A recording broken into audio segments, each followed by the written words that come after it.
Halo semua, saya Adi Amurwanto. Dalam video ini saya akan membahas tentang pengaturan ekspresi gen bagian yang pertama, yaitu pemahaman dasar. Topik yang akan dibicarakan adalah pertama, pentingnya pengaturan gen, 2, gen-gen dan elemen pengatur, 3, tingkatan pengaturan gen, 4, protein yang mengikat ke DNA. Kita akan mulai dengan yang pertama, pentingnya pengaturan gen. Mari kita pelajari Escherichia coli yang adalah suatu bakteri yang tinggal dalam usus besar manusia. Nutrisi yang tersedia bagi E. coli tergantung dari ketersediaan makanan yang ada, yaitu apa yang kita makan. E. coli tidak bisa pergi keluar mencari makan atau menghindari kondisi lingkungan yang tidak menguntungkan. E. coli menyiasati ketidakmampuannya untuk mengubah kondisi lingkungan dengan menjadi fleksibel di bagian internalnya, yaitu dengan mengatur ekspresi gen-gennya.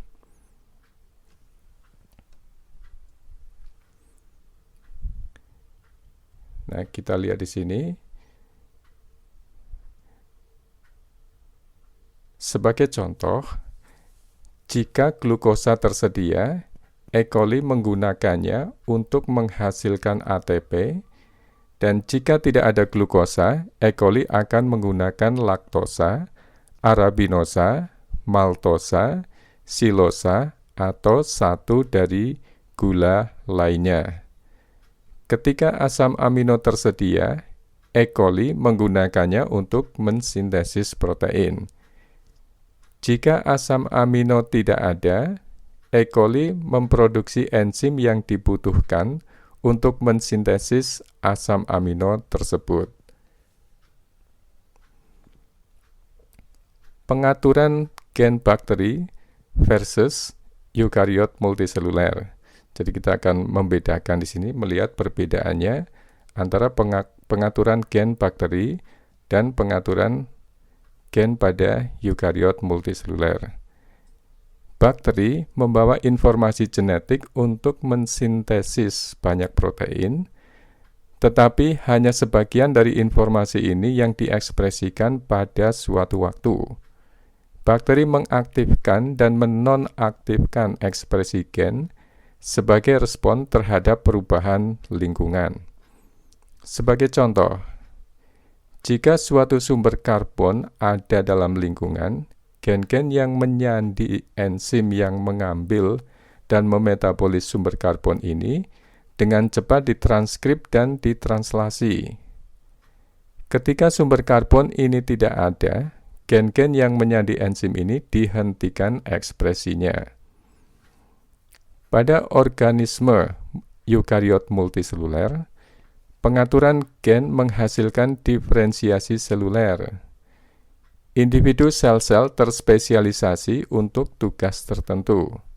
Protein yang dihasilkan oleh sel syaraf, sebagai contoh, cukup berbeda dengan yang dihasilkan oleh sel-sel darah putih, walaupun kedua tipe sel tersebut membawa instruksi genetik yang sama.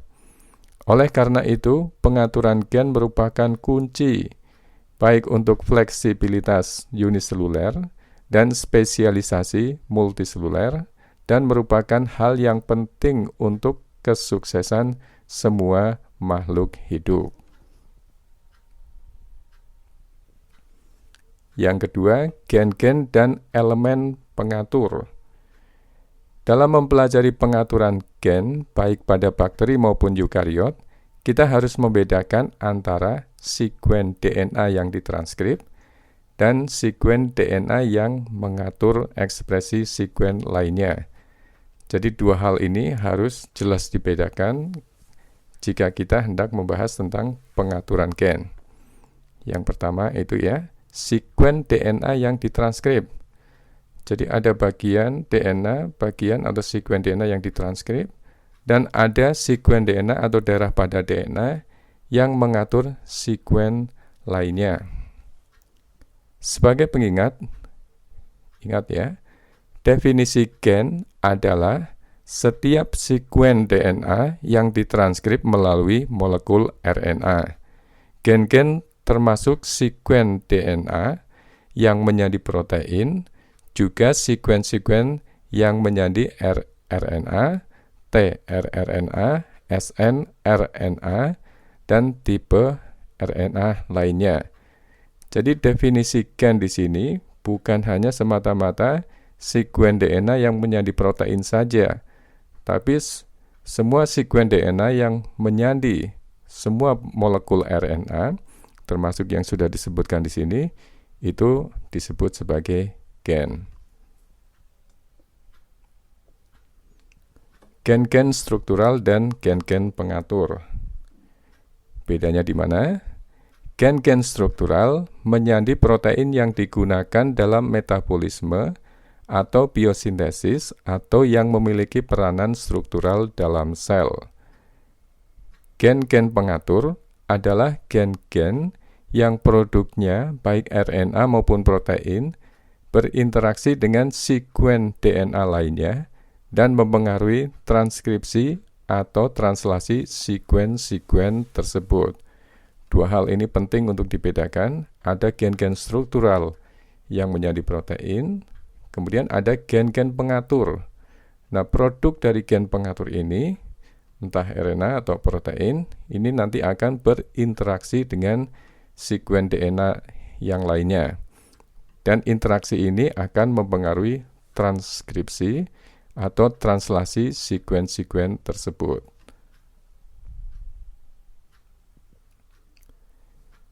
Dalam banyak kasus, produk dari gen-gen pengatur adalah protein-protein yang mengikat ke DNA. Bakteri dan eukariot menggunakan gen-gen pengatur untuk mengontrol ekspresi banyak gen-gen struktural. Jadi ada gen-gen pengatur.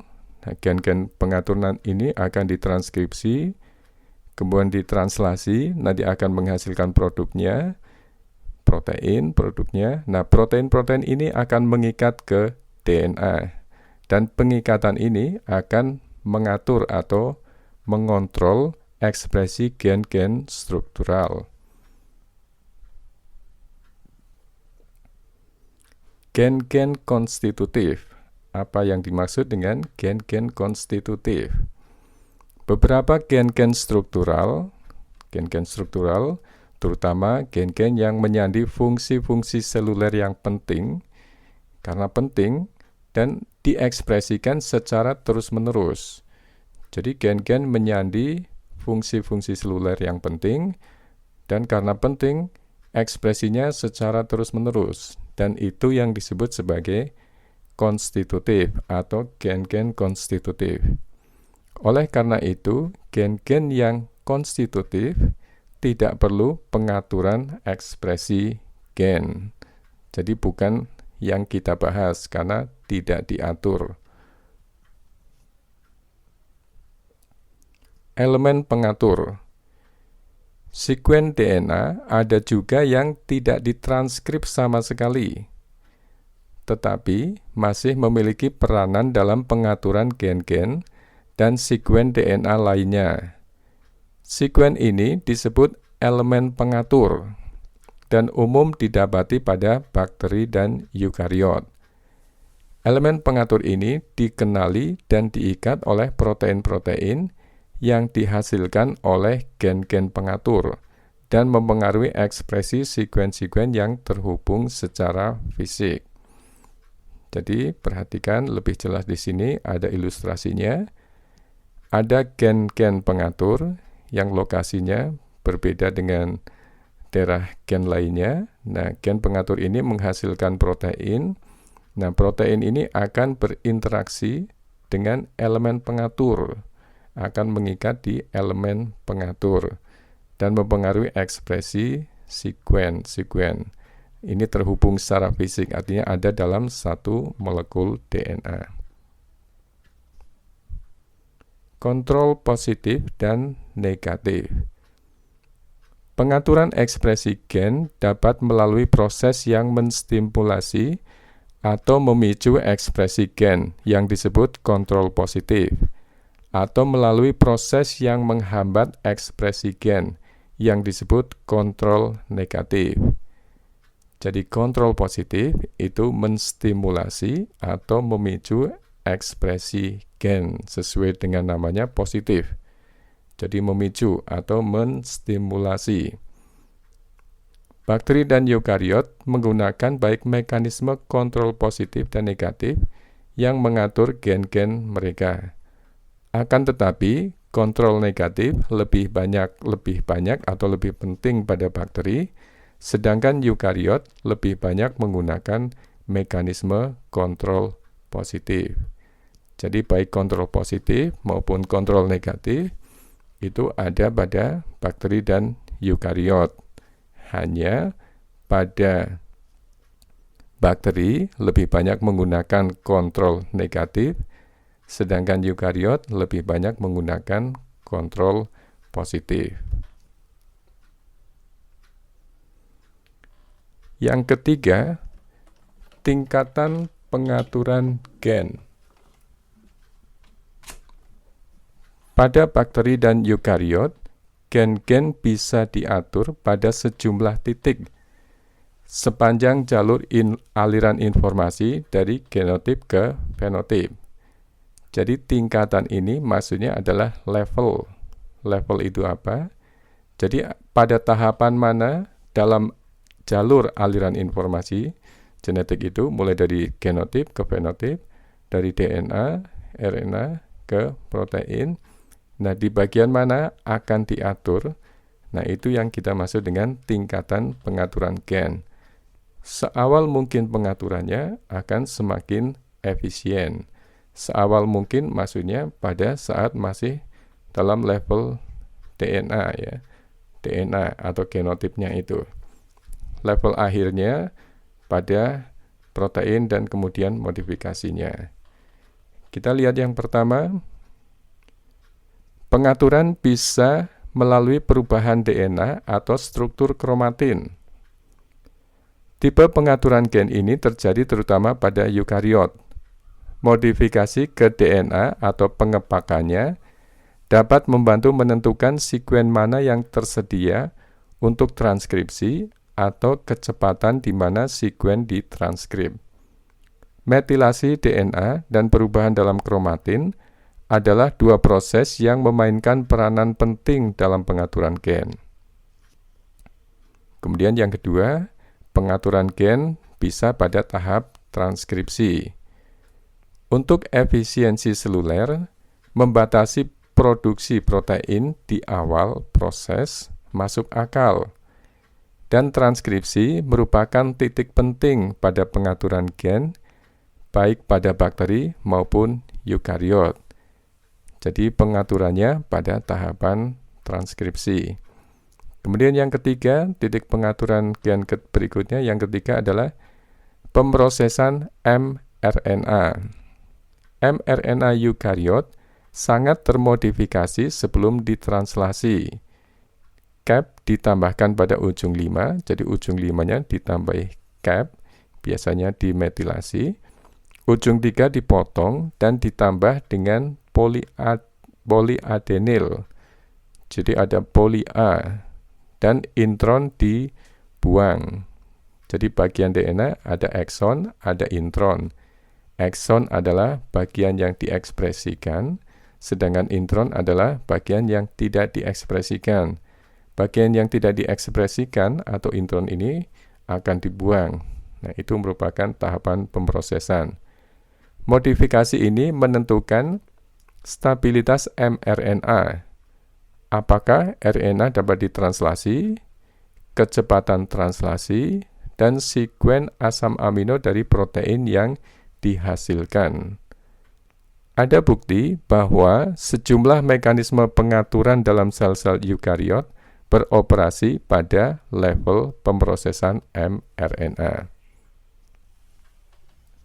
Yang keempat, pengaturan stabilitas RNA. Jumlah protein yang dihasilkan tergantung bukan hanya pada jumlah mRNA yang disintesis, tetapi juga pada kecepatan di mana mRNA didegradasi atau dihancurkan. Jadi pengaturan stabilitas RNA. Berapa lama mRNA akan dipakai, setelah itu akan dibuang. Yang kelima, pengaturan pada level translasi. Suatu proses kompleks yang memerlukan sejumlah besar enzim-enzim, faktor protein, dan molekul RNA. Semua faktor ini, seperti halnya ketersediaan asam amino, mempengaruhi kecepatan di mana protein diproduksi dan oleh karenanya memberikan titik di mana ekspresi gen bisa dikontrol. Translasi juga dipengaruhi oleh sekuen-sekuen pada RNA. Nah, kemudian yang keenam, banyak protein dimodifikasi setelah translasi. Modifikasi ini mempengaruhi apakah protein menjadi aktif, sehingga gen-gen dapat diatur melalui proses yang mempengaruhi modifikasi pasca translasi. Ekspresi gen dapat dipengaruhi oleh aktivitas pengaturan pada setiap atau seluruh titik-titik ini. Jadi ekspresi gen itu bisa dipengaruhi oleh aktivitas pengaturannya itu pada setiap salah satu dari keenam itu atau pada seluruh titik-titik itu.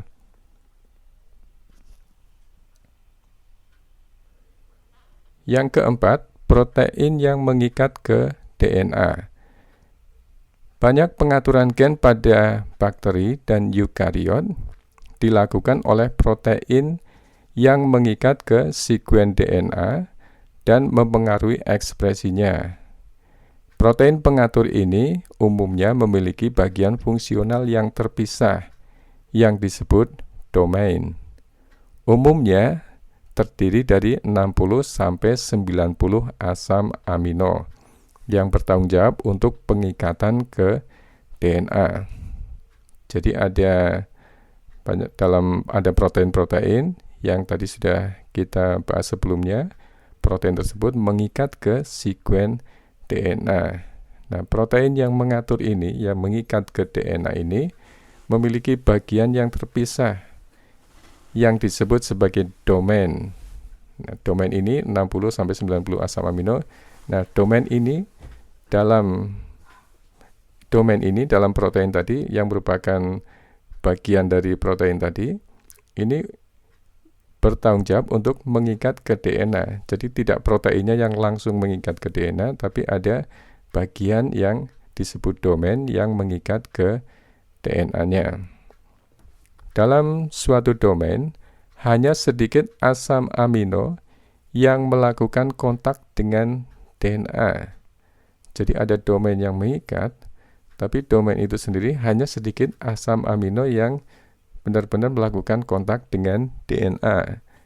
Asam-asam amino ini kebanyakan asparagin, glutamin, glisin, lisin, dan arginin sering membentuk ikatan hidrogen dengan basa-basa atau berinteraksi dengan tulang punggung gula fosfat dari DNA.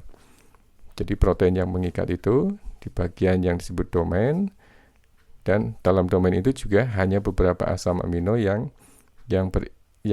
sebenarnya berinteraksi. Nah, interaksinya itu dengan membentuk bisa ikatan hidrogen dengan basa-basa atau berinteraksi dengan tulang punggung gula fosfat dari DNA. Ingat, kalau ikatan hidrogen itu untuk basa-basa, tulang punggung gula fosfat itu ikatan kovalen atau fosfodiester. Banyak protein pengatur memiliki domain yang dapat mengikat molekul lainnya, seperti protein pengatur lainnya. Dengan menempelnya secara fisik ke DNA, protein-protein ini dapat mempengaruhi ekspresi suatu gen. Kebanyakan protein yang mengikat ke DNA mengikat secara dinamis, yang berarti bahwa mereka mengikatnya sementara, tidak selamanya, dan membuka ikatan DNA dan protein-protein pengatur lainnya. Jadi, walaupun mereka menghabiskan sebagian besar waktunya untuk mengikat ke DNA, Mereka tidak pernah secara permanen menempel. Sifat yang dinamis ini berarti bahwa molekul lainnya dapat berkompetisi dengan protein pengikat DNA untuk tempat pengaturan pada DNA. Protein pengatur DNA dapat dikelompokkan menjadi beberapa tipe yang berbeda berdasarkan struktur karakteristik yang disebut motif yang ditemukan dalam domain pengikatan. Motif adalah struktur sederhana seperti helix alfa yang dapat masuk ke lekukan mayor dari DNA. Sebagai contoh, motif helix-turn helix yang terdiri dari dua helix alfa yang dihubungkan dengan putaran atau turn. Ini umum pada protein pengatur bakteri. Nanti akan kita lihat gambarnya. Jadi sekali lagi, ada protein pengatur DNA yang mengikat ke DNA, dan dalam protein itu ada bagian fungsional yang namanya domain, dan dalam domain itu yang struktur karakteristik yang disebut motif. Nah, motif ini ada dalam domain pengikatan. Nah, ini struktur yang sederhana yang akan kita lihat gambarnya nanti. Motif zinc finger umum untuk banyak protein pengatur ya. Nanti kita akan lihat dulu satu-satu. Nah, ini yang helix-turn helix. Kita lihat yang helix-turn helix ini.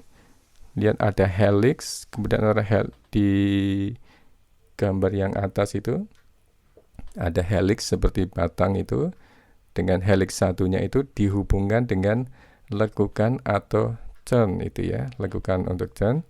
Kemudian lihat posisi bagaimana menempelnya pada lekukan mayor pada DNA.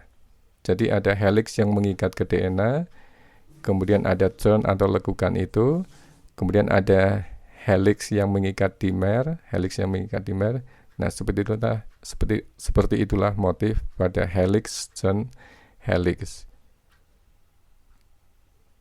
Kemudian berikutnya zinc fingers, kita lihat motif zinc finger umum untuk banyak protein pengatur, terdiri dari suatu loop asam amino yang mengandung ion zinc atau seng.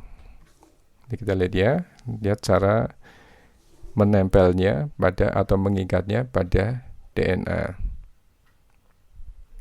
Kemudian yang C, leucine zipper, merupakan motif lainnya yang ditemukan pada bermacam-macam protein pengikat di eukariot.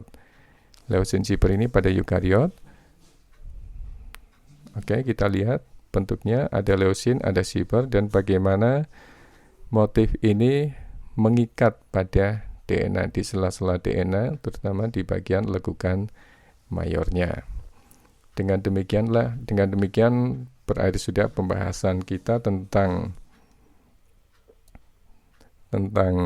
pemahaman dasar dari pengaturan ekspresi gen. Semoga hal ini bisa bermanfaat dan menambah wawasan saudara. Baik, terima kasih, dan jika ada masukan, silakan jangan ragu-ragu untuk memberikan masukan kepada saya. Dan saudara bisa menantikan video-video pembelajaran genetika yang selanjutnya dengan klik playlist video pembelajaran genetika dalam deskripsi di bawah video ini di YouTube. Terima kasih.